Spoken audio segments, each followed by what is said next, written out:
Rhea Vlog this week po, machine maintenance, goods naman po, kakatapos lang po na printings sa order na 1 Luna, 75 pieces na keychain. Sa cutting platter naman po, goods naman po, nakapag-cut po kami this week ng more than 20 pieces po. Everyday po siya namin nagagamit.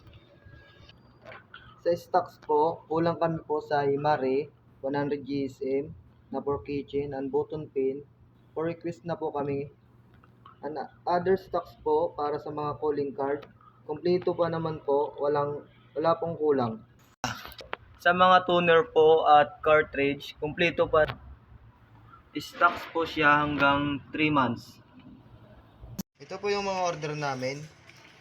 Order ni Ini Pacific, kitchen ni 1 Luna, at button pin ni Lipa, and then calling card ni Ini Pacific. Spot po kami palagi sa gunting, kaya nilagay po namin sa isang lalagyan ng mga tools, accessories, and madali pong mahanap at mabalik.